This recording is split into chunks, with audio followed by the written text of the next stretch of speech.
ఇప్పుడు ఆర్పిఐ రాష్ట్ర అధ్యక్షులు ప్రొఫెసర్ గాలి వినోద్ కుమార్ గారిని మాట్లాడుతుందిగా కోరుతూ ఉన్నాం.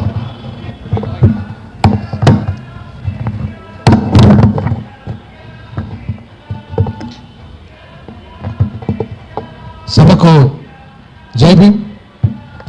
ప్రధానంగా తమ్ముడు గెల్లు శ్రీనివాస్ నాకు ఈ అవకాశం ఇచ్చినందుకు పేరు పేరున మీకు ధన్యవాదాలు తెలియజేస్తా ఉన్నాను. ఇవాళ తెలంగాణ అంటే నిజాం ప్రభు గురించి చెప్పకుండా మనం తెలంగాణ చరిత్రను చెప్పలేం. అట్లాగే ఆధునిక తెలంగాణ అని చెప్పాలంటే కేసీఆర్ గారి చరిత్రను చెప్పకుండా ఆధునిక తెలంగాణ లేదు. సో ఆనాటి నిజాం నాటి హైదరాబాద్కి ఎంత చరిత్ర ఉందో, హైదరాబాదు హిమాయత్ సాగర్ ప్రాజెక్టు కానీ మిగతా ఆయన కట్టిన ప్రతి ప్రాజెక్టు ఈరోజు లక్షల ఎకరాల భూములకు సాగునీరు తాగునీరు అందించడమే కాకుండా చరిత్రలో నిలిచిపోయే ఉస్మానియా యూనివర్సిటీ నుండి మొదలుకుంటే, ఉస్మానియా హాస్పిటల్ నుండి మొదలుకుంటే ఇవాళ ఆధునిక సమాజానికి ఒక 150 సంవత్సరాల యొక్క ప్రజల యొక్క అవసరాలను తీర్చే తాగునీటి సాగునీటి వైద్యాన్ని చదువును విద్యను ఇలా ప్రపంచంలో నేను నిజంగా చెప్పాలంటే ప్రపంచంలో రాజులలో రాజరిక పరిపాలన అంత గొప్ప రాజరిక పరిపాలన చేసిన చరిత్ర నిజాంది. తర్వాత నాకు కేసీఆర్ గారే కనబడతారు ఆధునిక చరిత్రలో మన తెలంగాణ సమాజం. ఎందుకంటున్నా ఈ మాట అంటే 125 అడుగుల విగ్రహం అంబేద్కర్ గారి విగ్రహం, ఆ విగ్రహం రాజకీయాల కోసం చేయలేదు, లేదా రియల్ ఎస్టేట్ వ్యాపారం కోసం చేయలేదు. తెలంగాణ వచ్చింది బాబాసాహెబ్ అంబేద్కర్ రాసిన రాజ్యాంగం వల్ల, ఆర్టికల్ 3 వల్ల వచ్చింది. ఆయనకి ఎట్టి పరిస్థితుల్లో మనం కృతజ్ఞత తెలుపుకోవాల్సిన బాధ్యత తెలంగాణ యావత్ సమాజం మీద ఉంది అని చెప్పి కేసీఆర్ గారు 125 విగ్రహం అంటే దాదాపుగా దానికి 140 కోట్లు మాత్రమే అయింది. అంటే అంత తక్కువ ఖర్చులో ప్రపంచం ఇలా ఇప్పుడు ప్రపంచం మొత్తం తెలంగాణ గురించి మాట్లాడుకుంటుందంటే బికాస్ ఆఫ్ బాబాసాహెబ్ అంబేద్కర్ విగ్రహం. బాబాసాహెబ్ అంబేద్కర్ విగ్రహం ఇలా ప్రపంచాన్ని మొత్తం ప్రపంచం ఇటువైపు చూసింది. అంటే ఎవరు ఇంత పెద్ద నిర్మాణం, ప్రపంచ మేధావి యొక్క ఇంత గొప్ప విగ్రహాన్ని కట్టిన చరిత్ర ఎవరిది? అక్కడ ఒక్క ఇళ్ళన్న కూడా కూల్చారా? ఒక సింగిల్ ఇళ్ళన్న కూల్చబడ్డదా? అంత పెద్ద విగ్రహం కట్టినప్పటికీ కూడా ఇంత పెద్ద సంస్కరణలో ఆయన ప్రవేశపెట్టినప్పటికీ ఒక్క ఇల్లు కూడా కూల్చిన పరిస్థితి లేదు. మహానగరాన్ని అభివృద్ధి చేయడంలో భాగంగా కేసీఆర్ గారు, నేను కేటీఆర్ గారు ప్రజెంటేషన్ విన్నా, అద్భుతంగా ఆయన ప్రజెంటేషన్ చేయగలిగారు. 10 ఏళ్ల పరిపాలనలో ఒక్క సింగిల్ బస్తీని కూడా కూల్చకుండా, ఇళ్లను కూడా కూల్చకుండా వారు నగరాభివృద్ధిని ఎంత అద్భుతంగా తీర్చిదిద్దగలిగిందంటే కేసీఆర్ గారి ప్రజెంటేషన్ కంటే ముందు నాకు అంత క్లారిటీ లేదు వాస్తవం చెప్పాలంటే. కానీ కేటీఆర్ గారి ప్రజెంటేషన్ తర్వాత కేసీఆర్ గారి యొక్క విజన్ ఈ మహానగరం యొక్క అభివృద్ధి పట్ల కానీ, పేద ప్రజల అభివృద్ధి పట్ల కానీ ఒక్క ఇల్లు కూర్చకుండా ఇవాళ ఆ పేద ప్రజలను ఇబ్బంది పెట్టకుండా ఈ నగరం డెవలప్ చేయడానికి తను ఒక ఆనాటి నిజాం లాగానే ఈనాటి కేసీఆర్ గారు కూడా చేసింది అనడానికి ఒక నిదర్శనంగా ఆయన పరిపాలన మనకు కనబడుతుంది. అంతేకాకుండా ఇలా కాళేశ్వరాన్ని ఎంత బదనాం చేసినా, వీళ్ళు ఎన్ని కుట్రలు చేసినా, ఎంత బాగా చేసినా 84,000 కోట్ల రూపాయలు మాత్రమే ఖర్చు అయితే అది 1,00,000 కోట్ల అవినీతి జరిగిందని ప్రచారం చేసిండ్రు. ఖర్చు మొత్తం ప్రాజెక్ట్ ఖర్చే 84,000 కోట్ల రూపాయలు అని చెప్పేసి కేంద్ర ప్రభుత్వం ప్రకటిస్తే, నివేదికలే ప్రకటిస్తే మరి 1,00,000 కోట్ల అవినీతి ఎట్లా జరుగుతుందో నాకైతే అర్థం కాలేదు. సో ఆ పరిస్థితులలో లక్షలాది ఎకరాలకు సాగునీరు అందించిన ఆ ప్రాజెక్టు అసలు ప్రపంచంలోనే ఒక వింత ప్రాజెక్ట్. ఎందుకంటే చాలా కింది నుండి పైకి నీళ్లను అంటే హై అంటే ఆ కింది నుండి పైదాకా వాటర్ రావాలంటేనే పైనుండి కిందికి రావడం ఈజీనే. నీళ్ళు పైనుండి కిందికి రావడం అనేది చాలా ఈజీ, కానీ కింది నుండి పైకి నీళ్ళు రప్పించడం అనేది పెద్ద చరిత్ర. అది అంత పెద్ద చారిత్రాత్మకమైన ఒక టెక్నాలజికల్ ఇన్స్ట్రుమెంట్స్ను ఉపయోగించి ఇవాళ కాళేశ్వరం ప్రాజెక్టును ప్రపంచం ఇప్పుడు కాకపోయినా భవిష్యత్ తెలంగాణ ఆయన గుర్తుపెట్టుకుంటుంది. ఖచ్చితంగా మరొక హిమాసాగర్ లాగా అది నిలిచిపోతున్న విషయాన్ని మనం గుర్తుపెట్టుకోవాలి. చరిత్రలో నిలిచిపోతుంది కాళేశ్వరం ప్రాజెక్టు.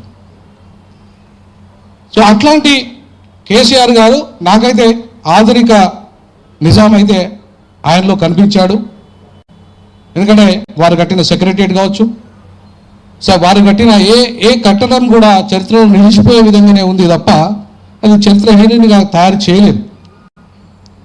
సో అందుకే ఇవాళ ఆర్పీఐ పార్టీ అధ్యక్షునిగా, అందులో ముఖ్యంగా బాబాసాహెబ్ అంబేద్కర్ వారసునిగా అంబేద్కర్ విగ్రహం పెట్టడం కాకుండా దళిత బంధు కూడా చరిత్రలో ఇక్కడ పెట్టలేదు. దళిత బంధు 10 లక్షలు ఇవ్వడము మా దళితులకు మొత్తం కాళ్ళకి తిరిగిన ₹1,00,000 లోన్ దొరకడమే కష్టం. ₹1,00,000 లోన్ ఇవ్వాలంటే మా వాళ్ళు ఎంత తిరిగినా బ్యాంకులో ₹1 ఇయ్యారు. కానీ ఎట్లాంటి బ్యాంక్ గ్యారంటీ లేకుండా, ఎలాంటి బ్యాంక్ గ్యారంటీ లేకుండా మా దళితులకు 10 లక్షలు ఇచ్చిన ఘన చరిత్ర కూడా కేసీఆర్ గారిది.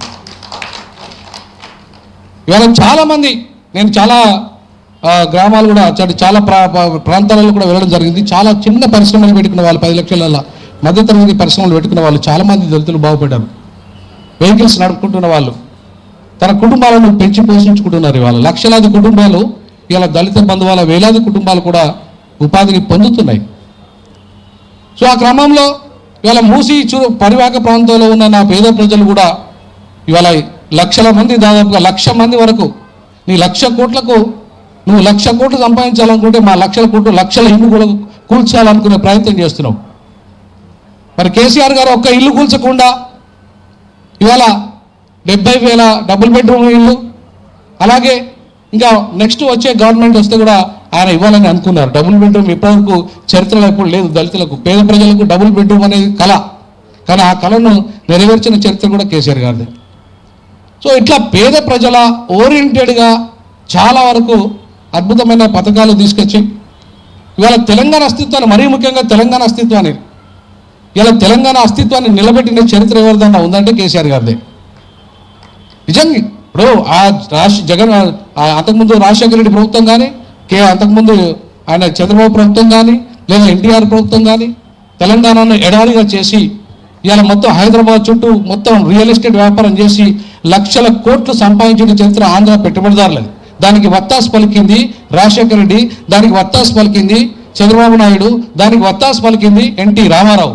కానీ ఇవాళ తెలంగాణ ప్రజలకు మేలు చేసే విధంగా, తెలంగాణ అస్తిత్వాన్ని కాపాడుకునే విధంగా ఇవాళ మీకు కనబడుతుంది.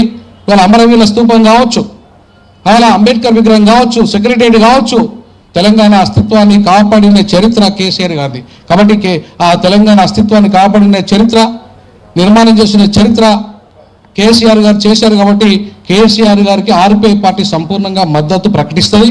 ఖచ్చితంగా వాళ్ళతో కలిసి పనిచేస్తుంది. ఒక్క పేద ప్రజల ఇల్లు కూల్చినా సరే ఎట్టి పరిస్థితుల్లో రేవంత్ రెడ్డి ప్రభుత్వం మీద ఊరుకునే సవాలే లేదని చెప్పేసి ఈ సందర్భంగా ఆర్పీఐ పార్టీ అధ్యక్షునిగా నేను రేవంత్ రెడ్డి ప్రభుత్వాన్ని హెచ్చరిక చేస్తా ఉన్నాను.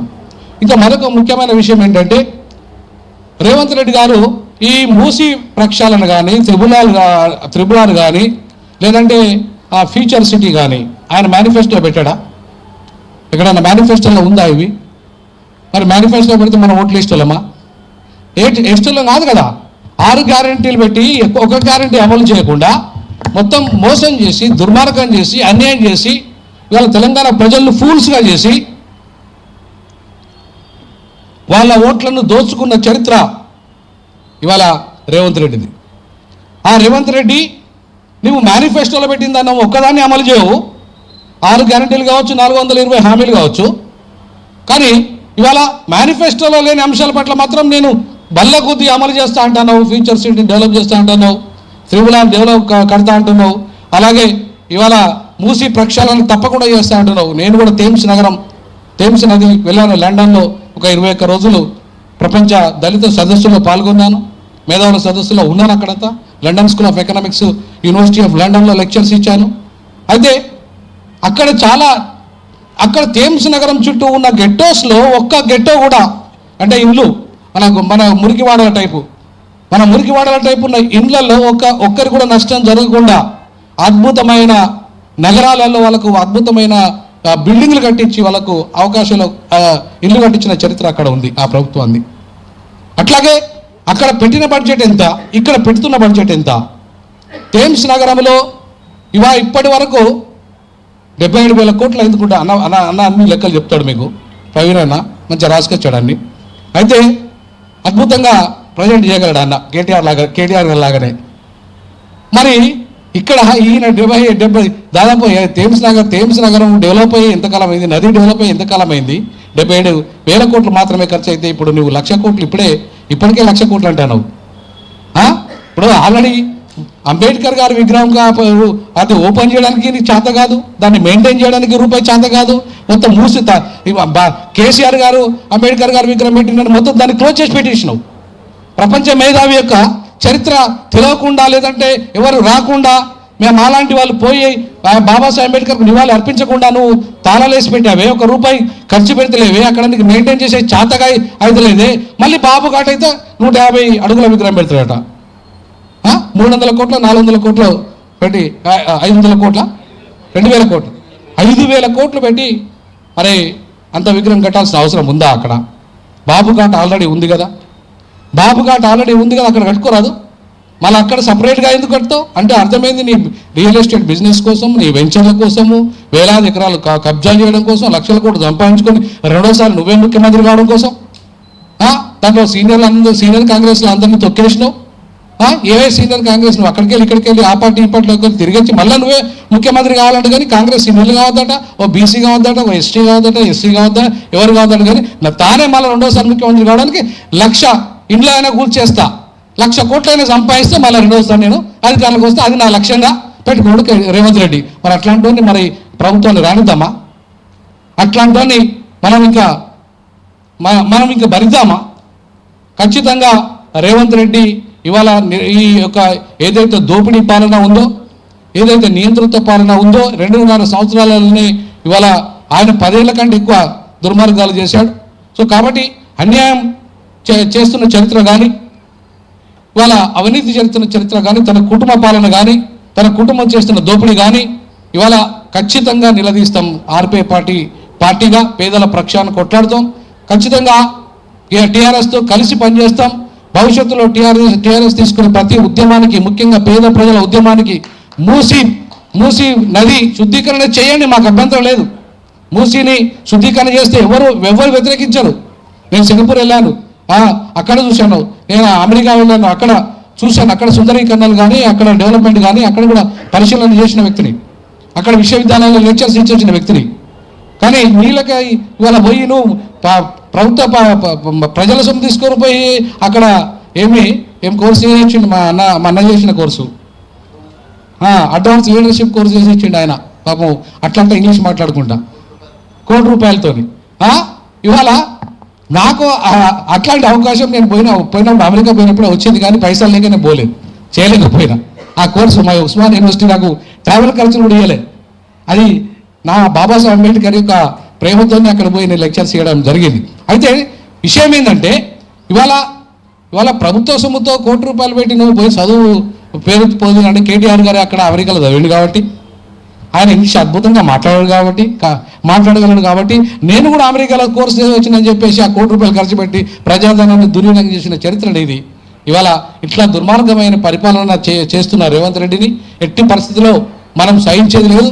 ముఖ్యంగా పేదల పొట్ట కొడుతున్న రేవంత్ రెడ్డిని మాత్రం ఆయన పొట్ట జిలుస్తాం, ఆయన ఇష్టాన్ని అధికారం రాకుండా చేస్తాం, కక్కిస్తాం ఆయన అవినీతిని అని చెప్పేసి ఆయన మంత్రివర్గంలో 30% అవినీతి జరుగుతుంది. ఆయన మంత్రివర్గంలో 3%నే గగ్గోలు పెట్టినామని చెప్పినావు గతంలో, మరి 30% జరుగుతుందని ఇలా మొత్తం మీడియా కానీ సమాజం కానీ కోడై కూస్తున్నప్పుడు ఏం మాట్లాడుతున్నావు రేవంత్ రెడ్డి? మాట్లాడే నైతిక హక్కు ఉందా నీకు? ఇవాళ నీతి వాక్యాలు చెప్పే హక్కు నీకు ఉందా?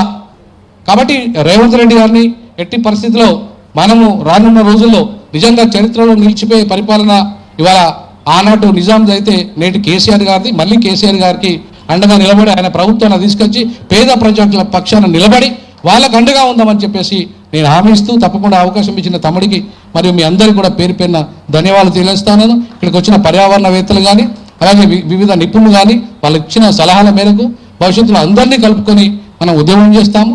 ఇది మరో మిలియన్ మార్చ్ లాగా మరో మిలియన్ మార్చ్ జరగాలి. ఎక్కడైతే మూసీలో ఎక్కడైతే ఇల్లు కోల్పోతున్నాయో అక్కడ మరో మిలియన్ మార్చి ఉద్యమాన్ని తరహాలో తప్పకుండా ఉద్యమాన్ని నడుపుదాం. అందుకు అన్నగారి నేతృత్వంలో అన్నగారు ఇక్కడే ఉన్నారు. పెద్ద ఐపీఎస్ ఆఫీసర్ తెలంగాణ ఉద్యమంలో టెంట్ గురించి చేస్తే వాళ్ళు టెంట్ కూడా కొడితే పోలీసులు ఎత్తుకపోయినా మరి మిగతా వాళ్ళు ఎత్తుకపోయినా కానీ నాకైతే అన్నయ్య ఇప్పించిండు. నాకు అదైతే ఆ టెంట్ అయితే ఇప్పించిన చరిత్ర అన్నదే. ఉస్మానియా విద్యార్థుల పక్షాన నేను కొట్లాడి అన్నతో కొట్లాడి తెచ్చిన మళ్ళా టెంట్ అక్కడ తెలంగాణ ఉద్యమంలో. ఎవరికి ఆ గుంజుకపోయింది పోలీసులు కావచ్చు తెలియదు నాకైతే.